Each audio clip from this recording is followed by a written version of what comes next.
Escuchas a La Informante, el podcast de la neta, en el que te mantenemos al día en los debates sobre democracia, derechos humanos y derechos de las mujeres, con la conducción de la periodista Luna Grado.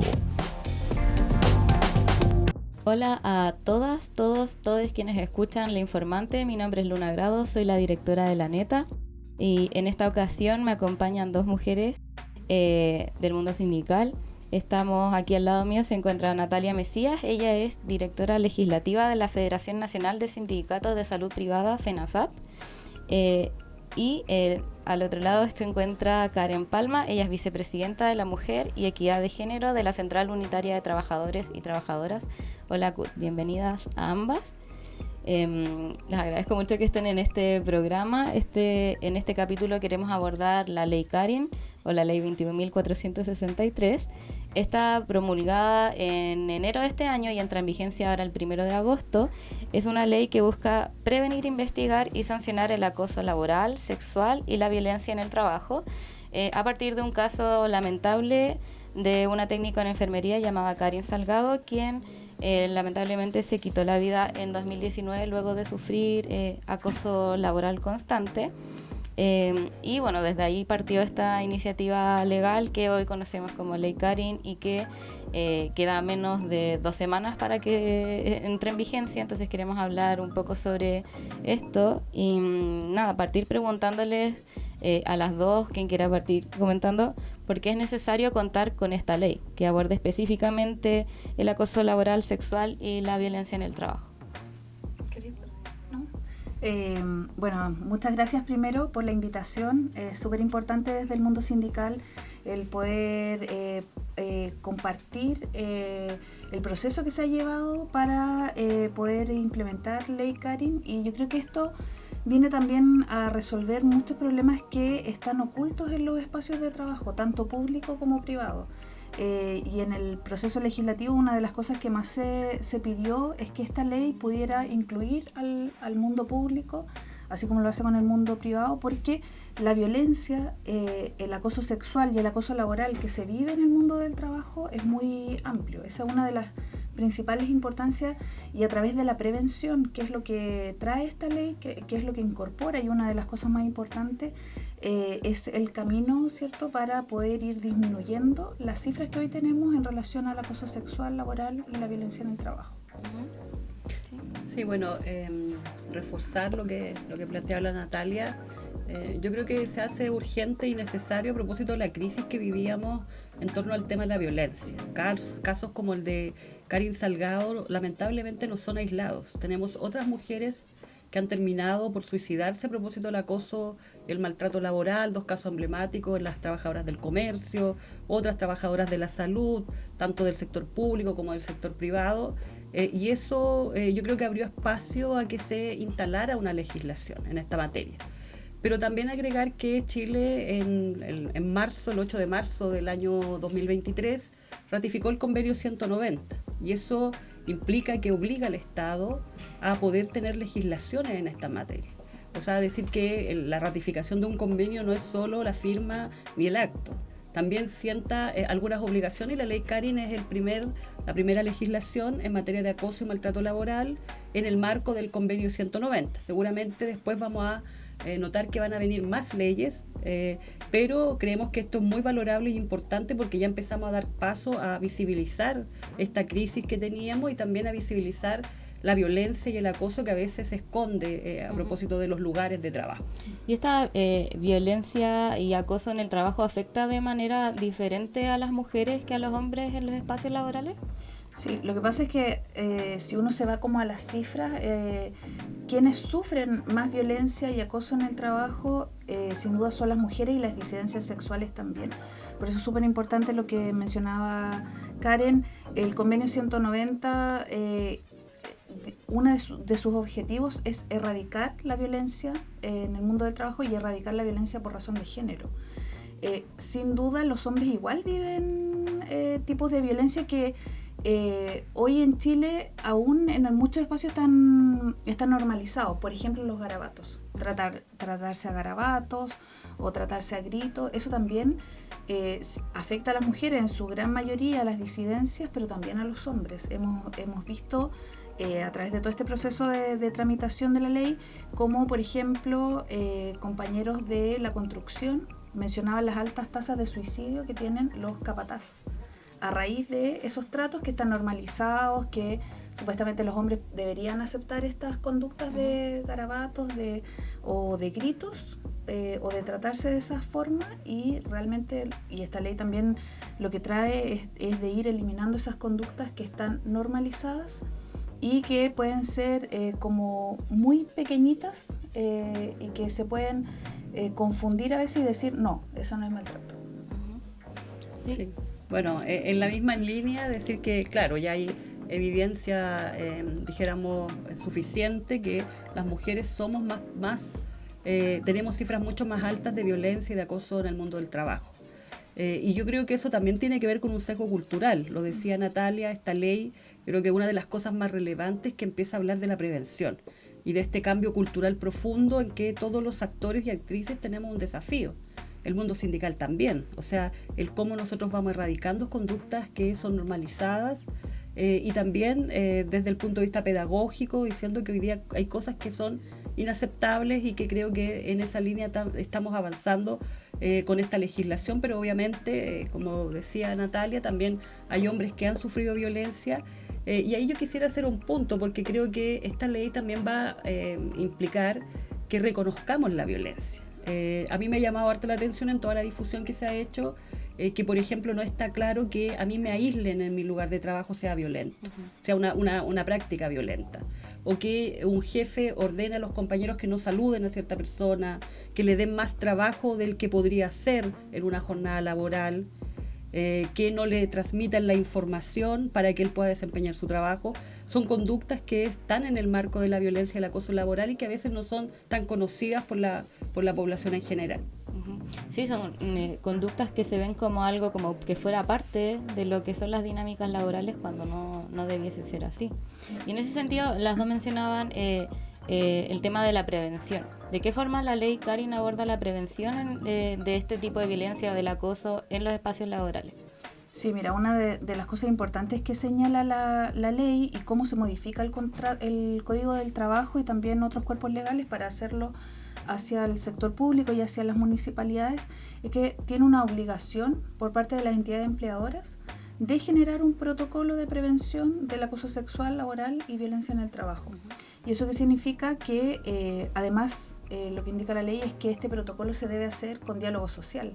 No solamente el empleador, sino que debe incorporar a los comités paritarios, a los comités de riesgo psicosocial que hay en las empresas y a los sindicatos. Entonces, a través de esta mesa bipartita, poder generar estos protocolos de identificar los riesgos que hay en el trabajo en relación a materias como violencia y acoso laboral y sexual.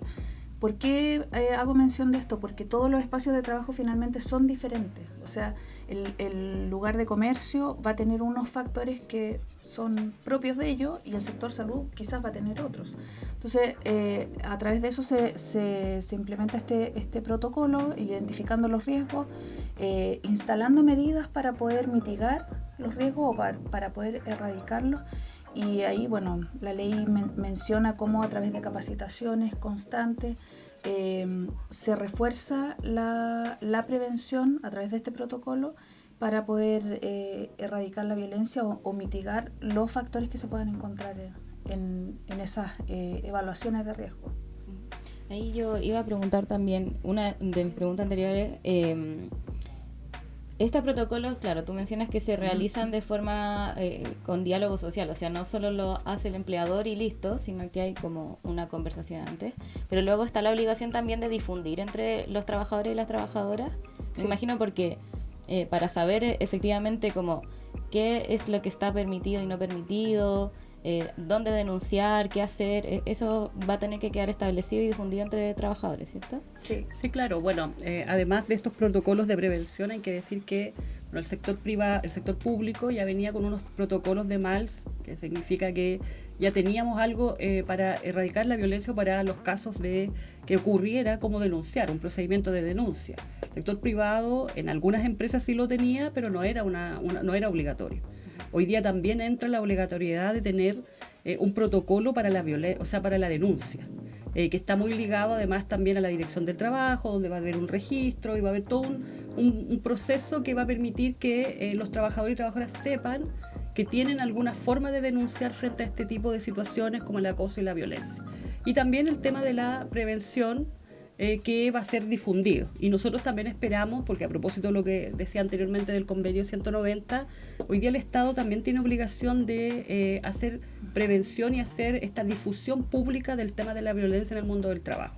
Y estamos a puertas de que prontamente salga una campaña visual hacia la ciudadanía en general en que mostremos que hay conductas que no son correctas y que existe violencia y que tenemos que erradicarla y acciones para poder erradicarla. Uh-huh. Sí. Y para no perder un poco el hilo, una de las cosas importantes es que aparte de ser obligatorio para las entidades empleadoras, también incorpora la perspectiva de género, la confidencialidad y la no revictimización, porque si nos vamos atrás o a lo que tenemos hasta hoy, primero la víctima tenía que ser de manera repetida, que estuviera recibiendo este tipo de conductas para poder denunciarla.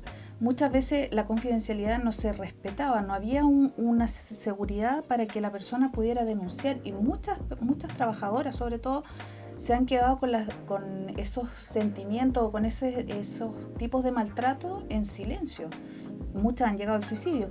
Entonces yo creo que también ahí es importante la obligación, lamentablemente, porque el empleador es muy difícil que lo haga, o son muy pocos los que lo hacen por actitud propia, claro. Pero la obligación de incorporar la perspectiva de género, de incorporar la confidencialidad, de no revictimizar a quien está siendo víctima de estas conductas, y lo que tú mencionabas antes, de poder capacitar en qué es acoso.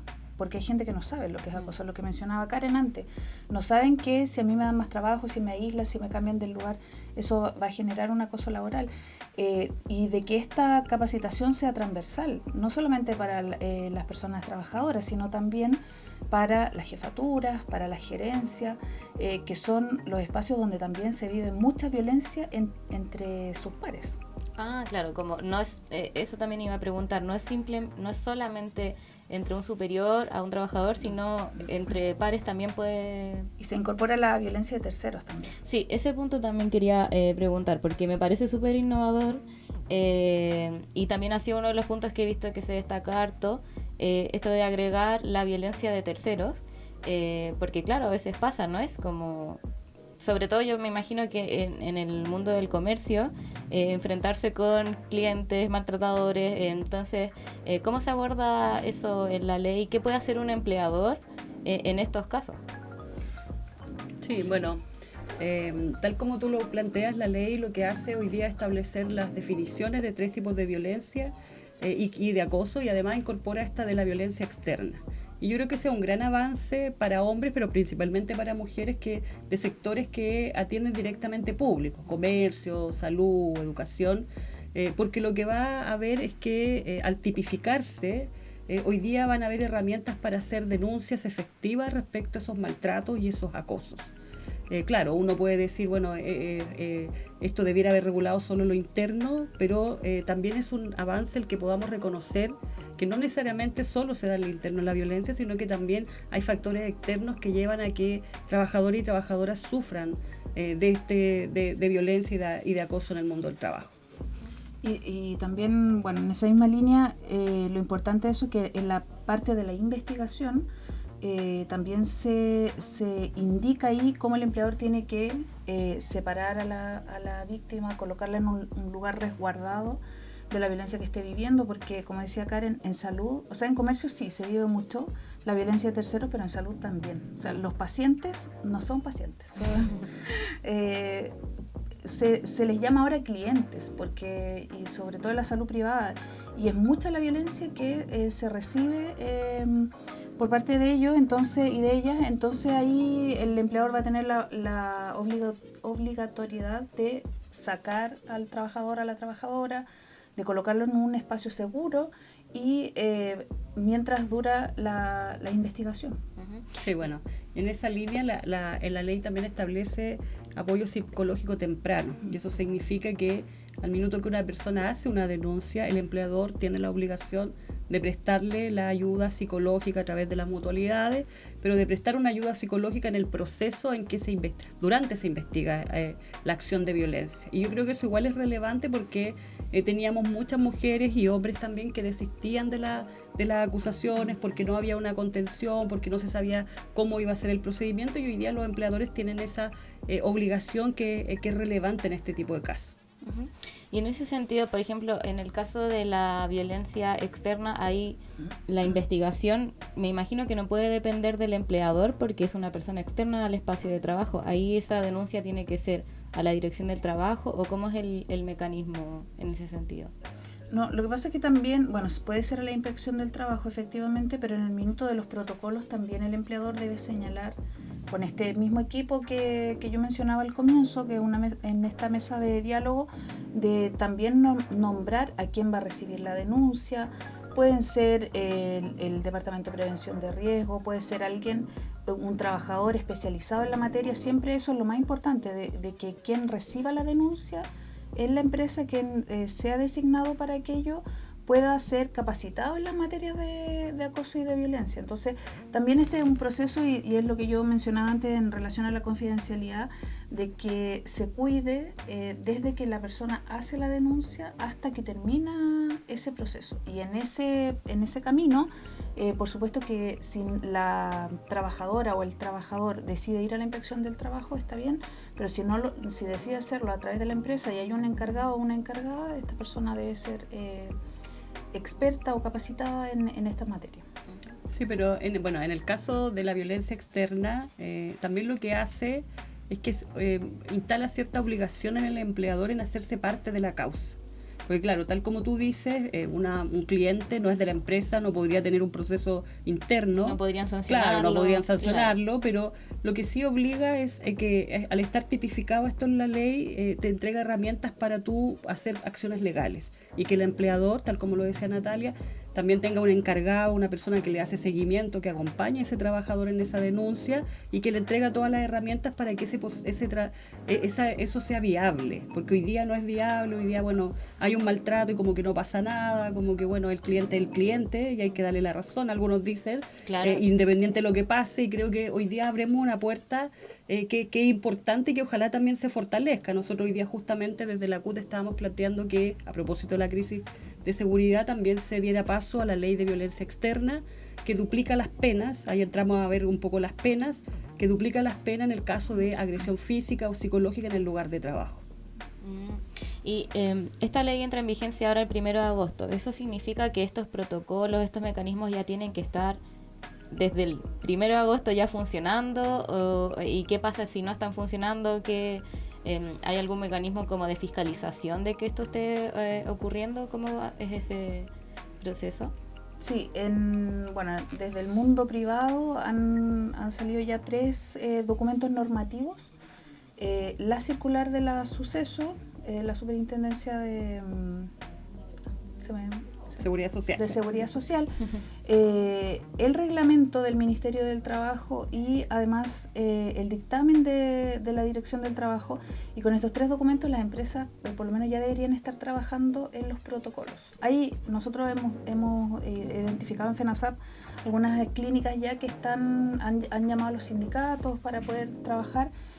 Y hay otras que están esperando un poco, pero lo que sí hemos visto es harta capacitación por parte de la entidad empleadora de poder conocer la ley y de poder aplicarla. O sea, esto es súper importante igual porque mucha gente en algún minuto dijo esta va a ser una ley más con letra muerta. ¿Ya? Pero esta es una ley que va a permitir abrir camino, como bien decía Karen delante, a través del convenio 190 van a venir más leyes. que van a permitir erradicar completamente la violencia en el trabajo en unos años más. Probablemente no va a ser difícil hacerlo ahora, pero esto abre camino a modificar las relaciones en los espacios de trabajo. Entonces eso yo creo que incorpora fiscalización, lo que tú preguntabas antes, pero va a ser lento, pero se está avanzando en ese sentido. Sí, bueno, reforzar ahí diciendo que, claro, el 1 de agosto debieran estar los protocolos listos, tanto para el sector público, que en este caso entra el Servicio Civil y la Contraloría, y el caso del sector privado, que lo señalaba Natalia, la Dirección del Trabajo y la Suceso. Ahora, lo importante es decir que también las mutualidades tienen que jugar un rol acá. Y ese rol tiene que ver con que las empresas que son de menor tamaño y quizás no existe la expertise para poder hacer estos protocolos, ellos prestan esta asesoría para hacer protocolos. Incluso ya en las páginas se puede encontrar protocolos tipos que permitan que las empresas lo hagan propio, lo adecúen a su realidad, y al 1 de agosto lleguemos, ojalá en todas las entidades, con los protocolos tanto de denuncia como los de prevención. Eso iba a preguntar. La ley Karin y esta obligatoriedad de estos protocolos, ¿es para todos los espacios laborales sin importar si son empresas más chicas? Son para todas. Lo importante de esto, que no lo mencionamos al comienzo, es que estos protocolos deben ser incorporados a los reglamentos internos que tienen las empresas. Si son empresas de menos de 10 trabajadores, aparecen las indicaciones de cómo hacerlo, porque para empresas que tienen más de 10 trabajadores tienen el reglamento interno de orden, higiene y seguridad, y los de menos de 10 trabajadores o 10 trabajadores tienen el reglamento interno de higiene y seguridad. Entonces, también la ley indica cómo incorporarlos a través del reglamento interno y a través de esto mostrar de que esta es una ley que va al sector público, al sector privado y a todas las empresas. O sea, si hay una empresa chiquitita que tiene 2, 3 trabajadores, también debe realizar este protocolo. A lo mejor no va a tener comité paritario, probablemente no tiene sindicato, pero sí a través de a lo mejor un trabajador incorporarlo a la mesa y poder ir desarrollando este protocolo para poder identificar los riesgos. Vamos a una pausa.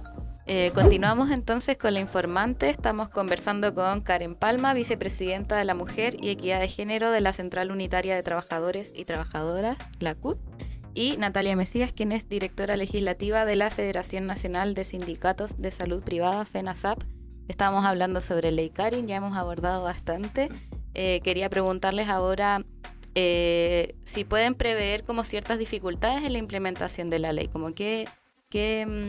¿cuáles son como los nudos más críticos de ahora que se va a comenzar a implementar el próximo mes?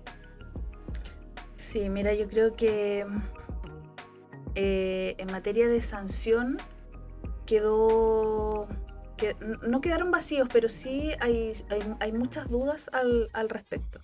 Porque, como yo decía adelante, tenemos la circular de la Suceso que aclara muy bien cómo poder hacer el protocolo. Tenemos el reglamento del Ministerio del Trabajo que detalla de manera muy específica en relación a la investigación. Yo creo que la sanción un poco queda al debe. Yo creo que sí van a salir más dictámenes en relación a esa materia, pero también se entiende porque esta es una ley que se enfoca en su mayoría en la prevención. Entonces yo creo que es ahí donde también tenemos que poner nuestras fuerzas para en materia de prevención no llegar a la sanción finalmente. Claro. Sí, bueno, yo creo que en la fiscalización nosotros hemos visto una debilidad, hay que decirlo, lo comentábamos anteriormente, el tema de que al 1 de agosto, claro, puede haber algún retraso en alguna empresa respecto al tema de los protocolos, pero después va a venir la época de la fiscalización y las denuncias. Entonces, nosotros desde la CUT hemos visto con preocupación el rol que va a jugar la Dirección del Trabajo y que lamentablemente esta legislación no venía con más dotación. Entonces vaya a tener un montón de denuncias, pero no va a tener más trabajadores y trabajadoras que la acojan en la Dirección del Trabajo, y eso, bueno, lo logramos instalar en la negociación de salario mínimo y esperamos que este año ya venga más dotación para la Dirección del Trabajo. Y en el caso del sector público, yo creo que es una discusión un poquito de más largo aliento, pero creemos que igual hay que avanzar en el cambio de la institucionalidad. No es posible que todavía sigamos como que el acusado sea tu jefe o jefe de tu jefe, o que sobre todo en localidades o en regiones donde todo el mundo se conoce, como que al final tú termines denunciando y sepas que no pasa nada porque hay círculos que protegen a los denunciantes. Entonces creo que ese tipo eso queda un poco corto en la legislación, pero como yo decía al inicio, en el marco del convenio 190 seguramente van a venir más legislaciones que puedan abordar este y otros temas. Porque tú, claro, decías, bueno, a quienes les toca. Y yo creo que hoy día lo define claramente, que es a todo aquel que tenga un contrato. Claro. Ya sea del Código del Trabajo, que en el caso del sector privado, o en el caso del sector público, una resolución de servicio, y que sea trabajador del sector. Pero quedó el vacío en los informales, queda el vacío en los practicantes, me refiero a la gente que hace prácticas en algunos lugares determinados, en lo que son las pasantías, los contratos a prueba, etcétera, que los abarca el convenio 190 y que seguramente van a ser materia de otra legislación. Ahí toca un punto súper interesante, no lo había pensado, pero claro, hay trabajadores en una empresa que pueden estar honorarios, hay muchos practicantes, también hay empresas que se sostienen por los practicantes, entonces es un punto súper relevante de seguir avanzando y creo que también en torno a la ley Karen ha habido bastante desinformación y como banalización de la ley se han visto muchas notas así como estos 18 conductas ahora van a ser delitos, entonces ¿creen que hace falta como ahí dar a conocer más a los trabajadores, a la sociedad, en qué consiste la ley Karen? Sí, bueno, Karen lo mencionaba antes, esta campaña que se va a hacer, que yo creo que va a salir pronto, no sé si va a salir en la televisión, en las radios, pero sí va a ser una campaña masiva en relación a esto y que viene un poco más a enfocarse en la prevención. Está bien que los medios saquen este tipo de conductas porque también va poniendo sobre la mesa, en la discusión, conductas que mucha gente hace. Entonces yo me imagino que mucha gente debe haber visto, oye, yo hago eso de repente, eso va a ser sancionado. Entonces por lo menos eso ha servido para que el trabajador, la trabajadora y las entidades empleadoras puedan entrar ya en discusión en relación a las cosas que se puede o no se puede hacer. Pero sí va a venir una campaña y yo creo que también los sindicatos y las organizaciones en general vamos a tener un trabajo arduo en ese sentido de no solamente de poder estar presente en la creación del protocolo y en la implementación, sino también en poder dar a conocer esta ley y poder ir un poco dando respuestas a las dudas que tengan los trabajadores, las trabajadoras en relación a la violencia y el acoso en el trabajo. Sí, mira, yo creo que tú tocas un tema sensible en la hora de saber por qué la ciudadanía o los trabajadores y trabajadoras no conocen más de la ley Karen.